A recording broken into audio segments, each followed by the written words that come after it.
How's it going? My name is Jonty and welcome back to episode 2 of Ranger TV.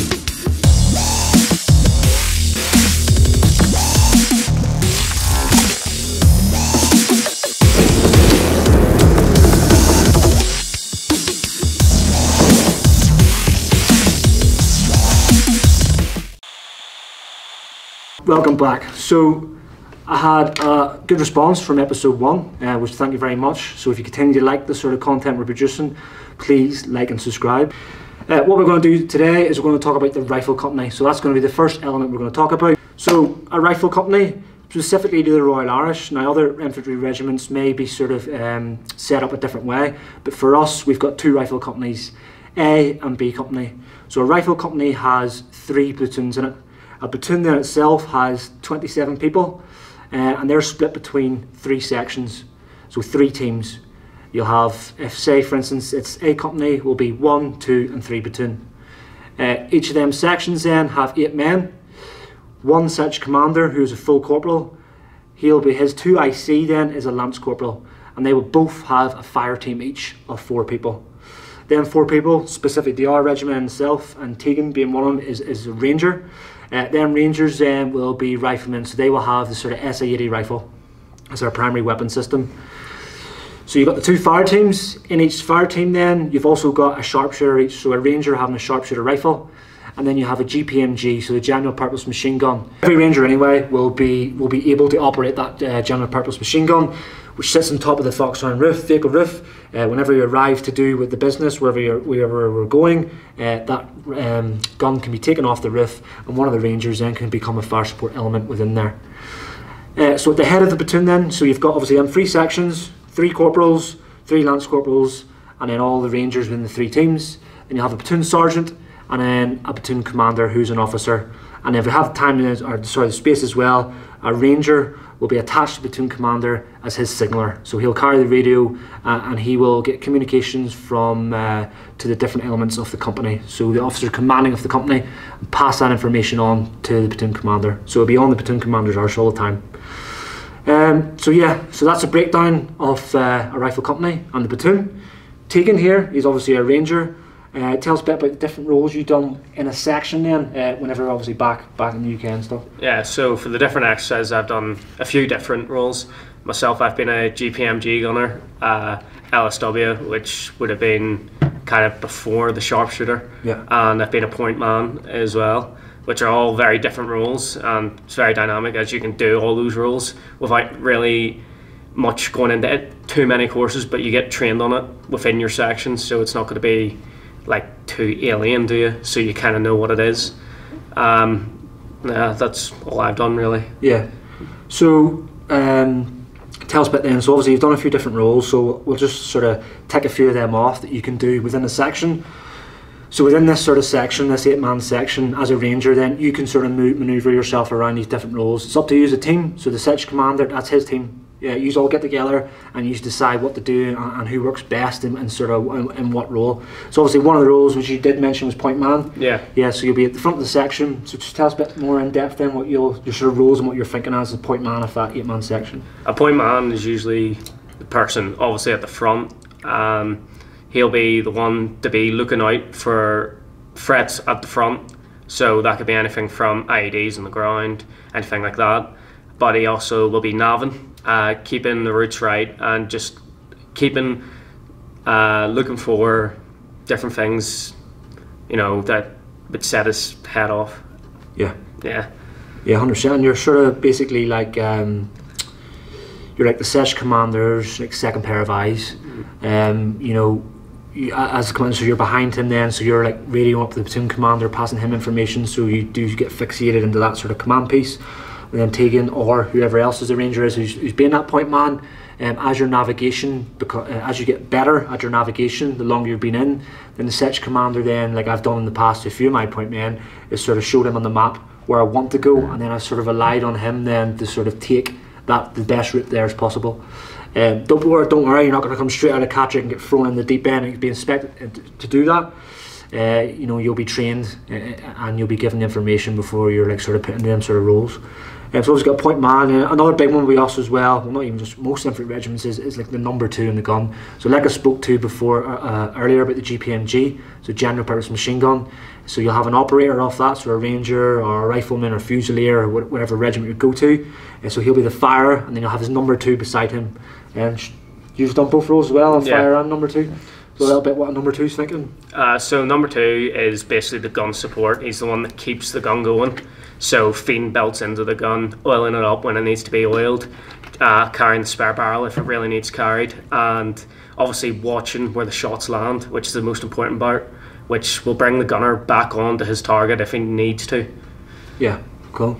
And so you're just on him all the time. And like you were sort of alluded to there. So you've obviously, as a number 2, got your SA-80 on you, and if any stoppages or whatnot, then obviously the number 2 can engage with that weapon system, because you work as a pair then, and the 2 IC then, so we'll sort of control what way you're firing and stuff and manoeuvring in the section. So obviously we've talked about the different roles and stuff within the section. So like tell me just about like the changes, what you've noticed from training. So you're in basic training, so obviously also taking us done Harrogate as well. So obviously Robbie last week went in depth about Harrogate. Got another ranger here who's also been through Harrogate. So you've done the Harrogate, you've done Catterick.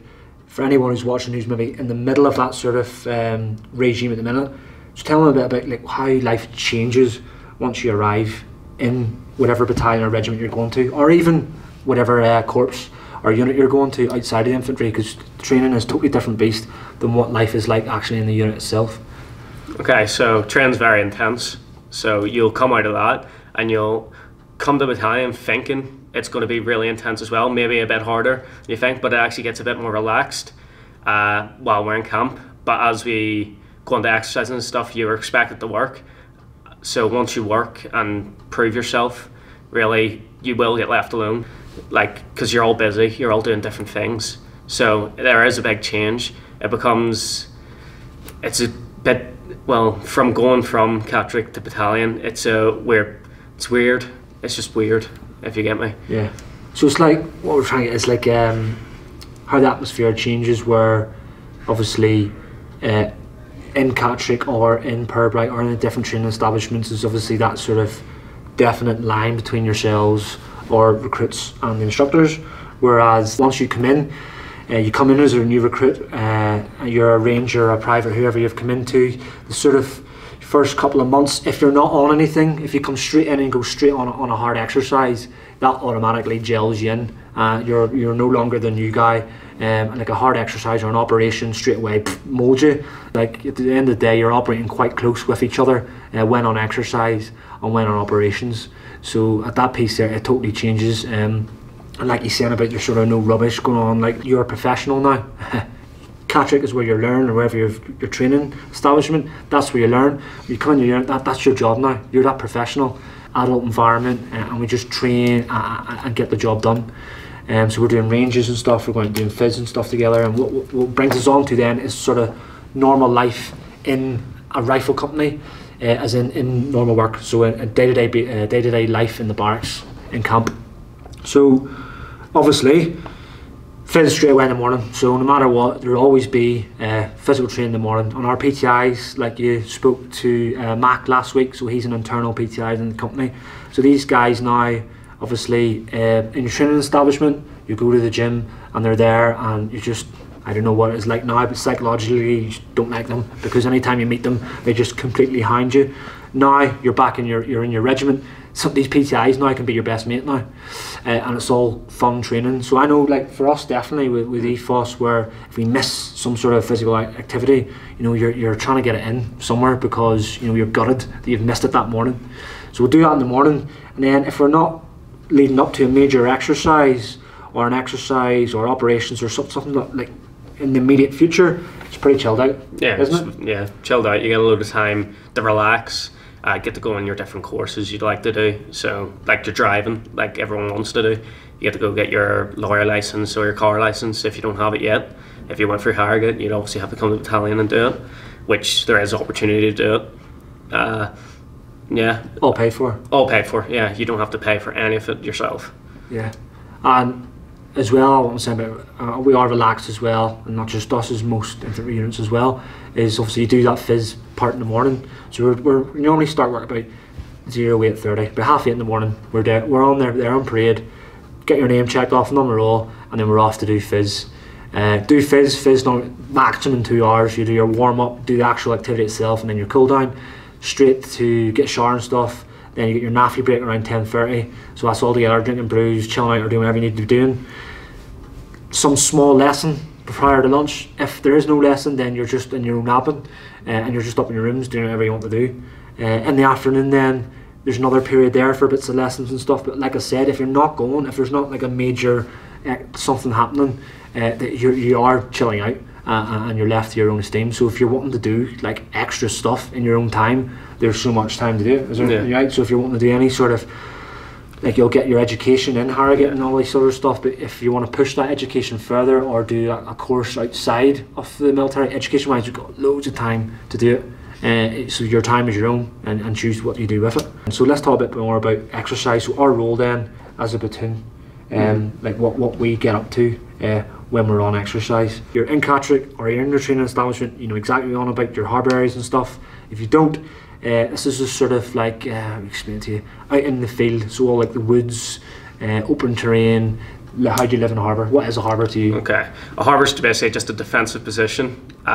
What we take up in a conventional sort of set to conduct admin and get ourselves prepped for any tasks we'll have to do.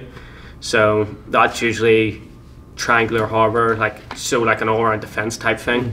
And what we do in there is, like I said, planning, making models, and then obviously getting some sleep if you need to, making your food. So it's basically an area where you can chill out and get stuff sorted for the task ahead or the task at hand. It is, there's no point in me like lying to you, it is honking during the winter. Yeah, because wet, muddy, cold, all that sort of thing you expect. But like I said, the other piece, it's them times of stuff where maybe when you do it the first time, you're like, oh, what is this? And not even just the first time. There's plenty of times I've been sitting there, sideways rain. It's just like, oh, what is this like all about? However, it's that there type of stuff is whenever you're like in the infantry, like at that weekend when you're finishing that exercise, you're out on the beer with everyone else, and then it's a laugh. Yeah. You know, you just talk about it, laugh about it. Someone will be doing something stupid then, or their life just broke, snapped, and it won't be funny at the time. But then, like I said, when you're back together as that platoon, so that's like 27-man team, you come back and you're drinking together, and then it becomes all funny, and like it's worth it in the end. Also, another thing we do in the infantry, so as like your rifle companies, is sort of the urban training, and that's like the big hoo-ha. Everyone, I don't know anyone who doesn't like urban training.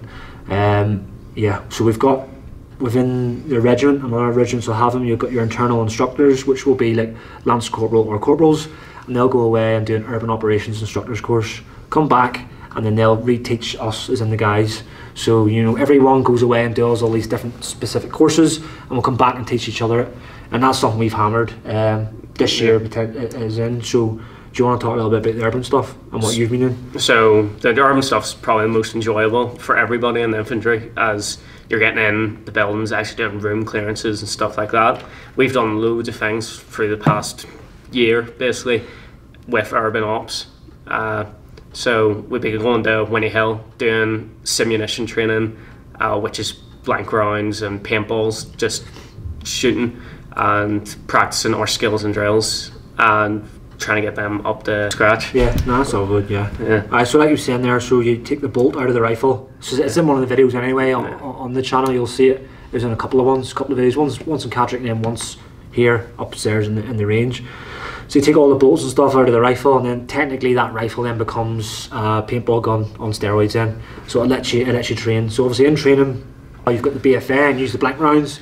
So you're just getting that sort of noise sound effect, where the simunition then you sort of lose, the sort of noise effect. However, you've got a round then coming out of that. So if you're doing that sort of force on force, then you start taking cover a lot more, and all these sort of stuff are meant to be doing properly. As infantryers, you start taking cover better, and you sort of see the sort of accuracy of when you're firing and when you're going into these buildings and stuff. So yeah, urban stuff is brilliant, and anyone who is watching who is either in Catterick or going to Catterick, they have just got a brand new urban complex built in Winnie Hill, so it's the urban village attached to you. When we were up there training prior to coming here at the start of the year, they were sort of working at it and still finishing it, but I spoke to someone now and apparently it's now all complete, and there's a really good training facility urban wise. Cool. So rifle company then, obviously with us, it'll be a later video where we'll talk about courses you can do within the regiment itself, and that's throughout the whole of the infantry. But obviously you'll go and do the sort of specialist weapons courses, and then that'll sort of branch you off if you want to the different other support companies within the regiment. But if you're wanting to stay in a rifle company, which you can do, I've done it before. Well, I've done it before, I have done it. But you can, so it's Lance Corporal is your next step, and that is, how long is that in Edinburgh? 6 weeks. So it's 6 weeks. Each regiment will belong to a different brigade, so that'll vary on where you go and do that. For us, all the Scottish regiments, Welsh, Roy Welsh, you will go and do that in Edinburgh. 6 weeks, and you'll go away, and then that'll teach you, you know, your leadership styles, and basically that first step of being a sort of leader slash commander, and that's sort of 6 weeks, and that's everyone throughout the board. You don't. That's not just for rifle company people. Obviously, if you branch off out of the rifle company into all the different sort of roles, that's still the sort of route you'll take as well. And then obviously after that, junior Brecon in Brecon and Wales, and that will qualify you up to Corporal. So that's your section commander. So you'll take lead of that 8-man team. And then after that, then platoon sergeant's battle course, which is obviously then you platoon sergeant of the rifle platoon. If you're in a training establishment at the minute now, life in the army outside of training is totally different. All the different personalities within the sort of regiments and units, it's just totally different to what it is in training. So if you're thinking to yourself now, oh, I cannot do this for the rest of my life, like he is an absolute whatever, I can't be dealing with him, trust me, it'll be different. There's light at the end of the tunnel when you come. Which leads me on, actually, sorry, before we just finish, so when you actually do come, the sort of mind, the sort of stuff that's going on in your mind whenever you arrive from day one. So yeah, just try and think back, well, it's not for you, for about a year ago, that first day when you arrive in the company, all the time, wherever you're going, you come out of training, straight in, what are you thinking? Yeah, so I remember getting picked up from the train station by one of the lads, and we were driving to camp, and I can remember feeling very nervous about it. Very, very nervous, thinking that it was going to be a bit shit, if you know what I mean. Like it was going to be getting hounded as soon as I got there, since it was the new guy. Yeah. But when I got there, everyone was chilled out, very welcoming. Especially the screws and the lance jacks, they were more than welcoming as well, helping us out, getting moved in, getting all our stuff sorted for the next day. And yeah, and the first day went very smooth. We just went in, did our interviews with the company sergeant major, and he just basically welcomed us into the company itself and told us how it was going to be, like how we were going to get treated like adults as long as we acted like adults. And that was basically it, and I progressed from there. Every day was sweet from then, really. Yeah, and like finishing up one up there is like, what I would say, advice to you then, so no matter where you're going to, once you've come out of training, arriving at day one, it will be daunting. However, when you're there and you're standing on your sort of first parade, and the company or your section or your team or whatever it is, whatever unit, whatever it's called, wherever you're going, troop, whatever, sort of stand around and like, obviously smile and engage with people, however, but like, assess everything, look at all the sort of different groups and stuff about, and you will straight away pick out the positive people. And you also, like, there's no point lying about it, obviously there's obviously a lot of people in any organisation, so not just in the army, like any job, who are obviously just negative about everything. Pick up on them people and just sort of look at for the positive people, look at them, and then just, they're the ones you want to make friends with. Get round them and just sort of like retain all the knowledge off them, and you'll have no dramas whatsoever. Just yeah, and you'll enjoy it. Yeah, cool. So thanks very much for episode 2. We'll see you again next week.